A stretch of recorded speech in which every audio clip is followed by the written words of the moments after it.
Hey guys, I am back with another video. I am going to do a smaller piece this time.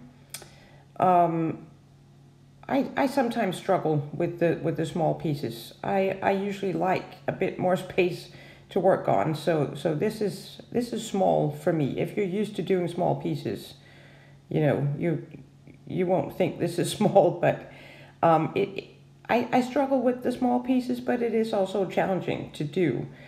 I'm going to be doing some very wispy stuff in this video. I'm going to be doing fades, wispy fades. It's the same thing. In the last video where I did the commission, the two small pieces, I also did fades, and it was very wispy. And in that video, I did that by picking up the paper and moving the ink and ISO around and then just drying it with my hair dryer. On this one, I am not going to pick up the paper. I am going to do these fades simply by using my hair dryer. You can see right here, I put down some ink, I add a little brass, and then I put the ISO sort of on the outside. And then I'm going to be doing these fades by blowing the ISO back and forth, moving it into the ink. I have a couple of things that I wanted to talk about in this video. One is I had a few requests. I don't know if you've seen the video where I asked you to let me know what kind of stuff you wanted me to talk about. And there were many good things. And a few people asked if I could talk a bit about how to get the right amount of ink and ISO, how much ISO to add, obviously depending on what you want to do. So I'm going to start talking a little bit about that, because it's with this sort of technique, it's actually quite important that you get the right amount. I will also say that there is no sort of right answer. In order to get these fades, you need to have more ink on one side and only ISO on the other side, and that is how you get this wispy look. Getting the right amount of ISO is tricky sometimes, and you will see me struggle a little with this in this video. I blow the ISO in and out of the ink. When I finish a fade, I am blowing from the outside where the ISO is and into the ink. Sometimes what happens is you don't have enough ISO on there, and you can't sort of dry it all the way into the middle. And it's tricky. It's tricky, and sometimes you have to add more ISO as you go along. It is really something that you need to practice, and you will not get it the way you want it to every time. I certainly don't. So the good thing about ink is you can always add a little more ISO. If you feel like it, if you got the color all the way around and it's not really fading out, add some more ISO and keep working on it. You can actually see a perfect example of this with the fade that I'm doing right now. You see I start blowing it back and forth a bit, but I will end up with way too much color on the outside. You can see that's not wispy at all, so I just add a little more. The key then is I don't want to blow it back and forth too many times. And now I'm blowing it in towards the middle. And on this one, I actually got the perfect amount of ISO, but it is really something that you need to practice. It also depends how big a piece you're working on. It is practice. And the more you practice this, the more you will sort of get a feel of how much ISO to put down. When I first started doing these sort of wispy fades, I always put down way too much ISO, and I couldn't control it at all. It would blow all over the place, and So that's a good lesson for you if you're new. Just start with a little bit. You can always add more. Another thing that I really wanted to talk about when in this video is I actually do a lot of stuff with this piece and in this video that I really, really didn't like. I also make some, mistakes. I don't think there are mistakes when it comes to ink, but in lack of a better word, I'm going to call them mistakes. And that's one reason why I actually really wanted to show you this video. I think the piece eventually turns out really good. It's going to take me a while to actually get there because I do so much stuff on this piece that I do not like. And I will redo many of these wispy fades 2-3 times because I am not at all happy with how it turned out. The reason why I want to talk about this, and this is especially if you are new, when I first started with ink, besides realizing that it is absolutely not as easy as it looks, which it really isn't, the thing that sort of got me very, very frustrated was I would watch these YouTube videos and I would see all these posts, all these pieces on Instagram and on Facebook and all these amazing ink groups. And everything that people would show in these groups was so good and it was so pretty.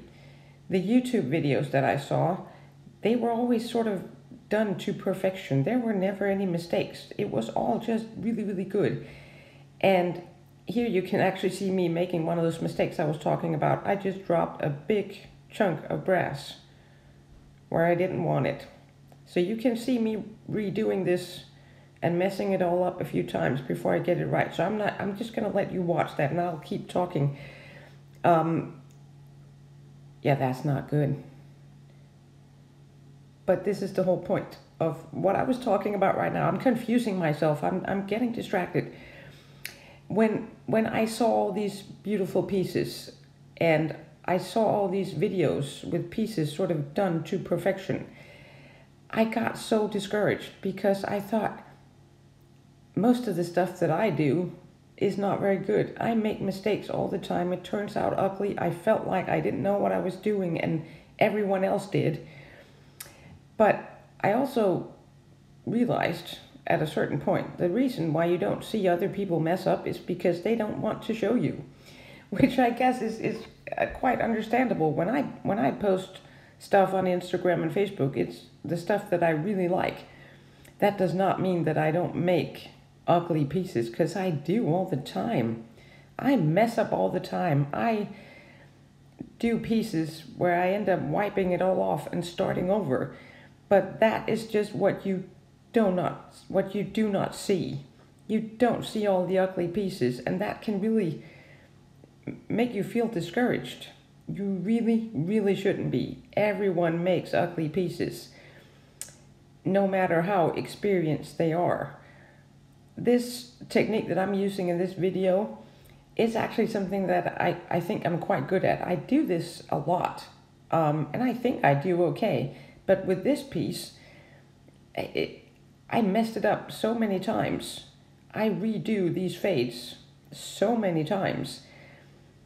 So do not get discouraged if you're feeling like you don't get it right in the first try.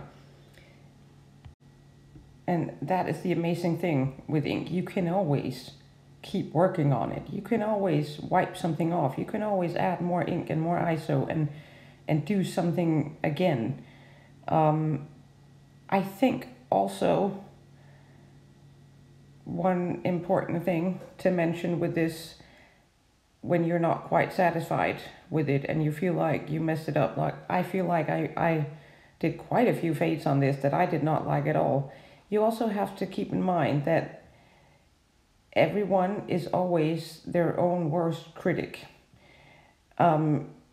Something that you think is really ugly, I might think it's really pretty, and vice versa.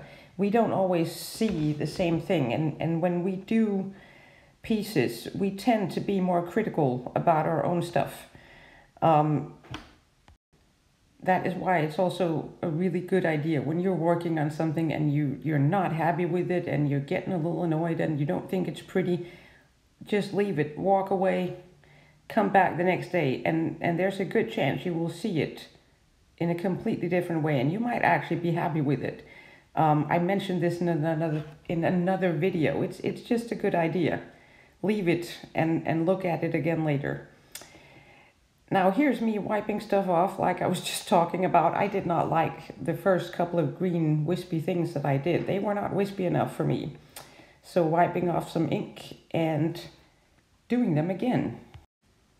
We will always make stuff that we don't think is good enough, and we will make mistakes and ugly pieces, but I don't think that necessarily has to be a bad thing, because every time you do a piece, you try a new technique, or you mess up a technique that you feel like you're actually pretty good at.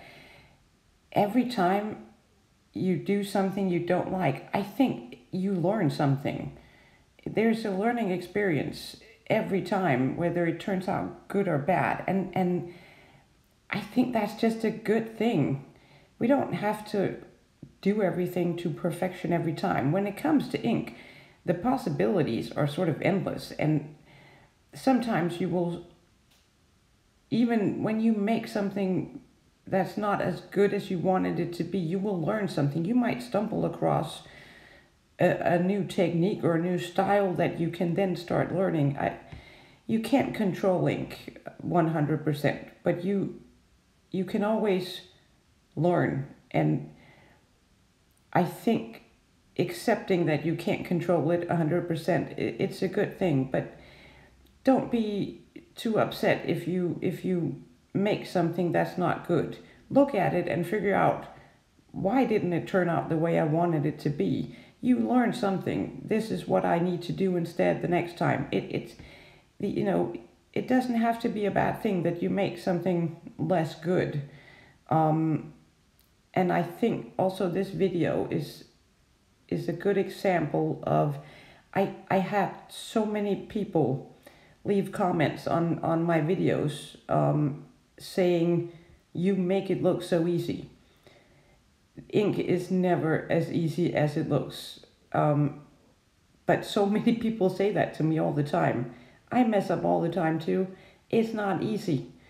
Obviously, if you're new, you need to practice, you need to learn. And the more you practice and the more you learn, the better you will get. But you will never get to a place where you only make pretty things every time to perfection. I think that's a good thing. We keep learning, we keep trying new things. It's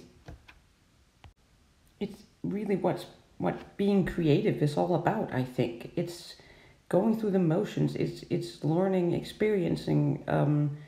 Sometimes you're happy and excited, sometimes you're annoyed and a little angry at yourself maybe, but that's just part of the process, I think. That is how you grow as an artist. If everything just came easy to you and everything was done to perfection in 5 minutes, now where's the fun in that? Where's the fun in that? It's good to be challenged.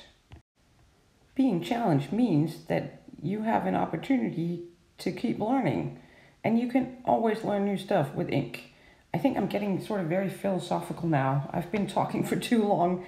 I just get very passionate about this.